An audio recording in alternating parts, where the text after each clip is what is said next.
alors évidemment, ma question était la première que je lui demandais, tu as quel âge? Il me dit 27 ans. Ta maman t'a attendu 27 ans pour te dire qui était ton père. Il n'est pas pressé dans la famille. Alors, je demande où est sa mère, il me dit elle est au Canada. Elle est au Canada. Mais j'ai dit ça tombe bien, parce qu'une de mes filles est en train de. Elle va atterrir dans 2 heures. Elle est partie en vacances là-bas. Mais non, au retour, je lui dis tu me envoies.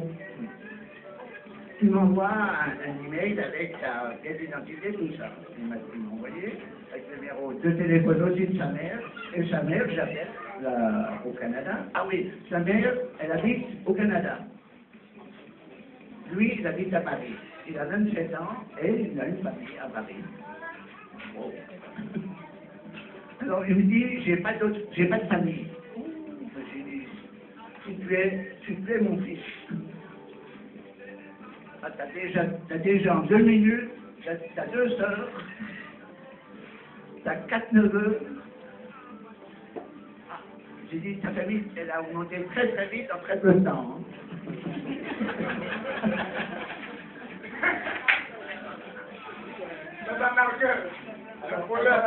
Alors voilà, cette dame, il y a une 30, il y a 27 ans, 28 ans, mais genre, c'est comme ça, on n'arrive pas exactement à trouver. Un jour, elle avait été dans son village. Son village, ça s'appelle Birény, c'est à côté de Saint-Bras, entre Saint-Bras et Ganois. Mais là, là-bas, quand je suis arrivé, il y avait un enfant.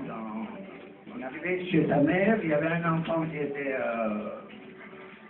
couché, mais qui était complètement sous-alimenté. Il n'y avait que la tête, vous savez, comme c'est fantastique, la photo qu'ils ont pris à l'époque au Biafra. Oh. Mais il va mourir. Je me dis, pour qu'est-ce qu'il a? Il dit, il ne supporte pas ce qu'on lui donne à manger. Mais je lui dis à la grand-mère, mais vous lui donnez quoi? Elle me dit, on donne du riz, on donne... Elle dit, c'est pas bon? Puis tout de suite, elle a acheté du lait ou du lait en poudre. Et puis, donc, l'enfant qui m'a appelé, 27 ans après, c'était lui. Parce qu'elle a eu que cet enfant-là. Mais à l'époque, on m'a dit qu'elle était morte sur le village. C'est parce que je lui avais, elle faisait un peu à l'époque le trafic de paiement entre le Lomé et Abidjan. Et puis, je lui ai payé un restaurant à Lomé. Et pour finir, elle a fait un peu n'importe quoi. Elle me dit même que le restaurant, maintenant, c'est le mien. D'accord? Donc, quand elle est revenue un jour, quelqu'un m'a dit, ça fait tout ça. Elle dit, c'était ça s'est arrêté là. Et 27 ans après, voilà, tout le monde apparaît. C'est pas formidable? C'est pas formidable. Amen. Voilà, alors voilà la réponse à la question. Ok. Vous allez me trouver dans la semaine à la maison. L'heure avancée. Si je dois lui parler, il y a même 27 minutes. 27 minutes encore sur le temps dans lequel on est bien parti. J'ai dit, je vais commencer petit. C'est pas ce qu'il a dit devant tout le monde.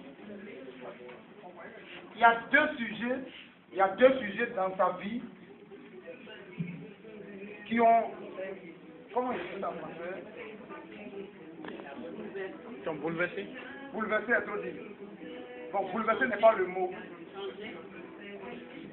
Voilà, qui ont influencé ta vie côté financier et côté relationnel. Côté relationnel. En réalité, toi, tu peux prendre le micro aussi prêcher. Parce que tu as aussi cette grâce-là en toi. Est-ce que tu comprends ce que je dis? Oui. L'appel de Dieu même là. Tu essaies de la dévier de Dieu un peu et de faire de ta façon de servir Dieu. Mais si tu veux entendre plus, comme tu vas à la maison, c'est tout. Aujourd'hui, l'heure est un peu avancée. Vous voyagez. Mais au retour du voyage, vous partez où ensuite? Non, ici, à l'intérieur. Donc au retour, tu cherches à me rencontrer. Voilà. On va tout développer, tout détailler. Là, on a assis à deux, on a plus le temps. Parce que d'autres sont quittés beaucoup loin ici pour venir. Comme on va avec 14 heures, je l'ai dit au début que j'ai fait petit et puis après on va terminer. Donc Dieu te bénisse. Que ce voyage que vous allez partir soit béni et revenez béni. Cependant, tout projet qui va se formater là-bas, là, ça a déjà échoué d'avant. Dis-moi même bien.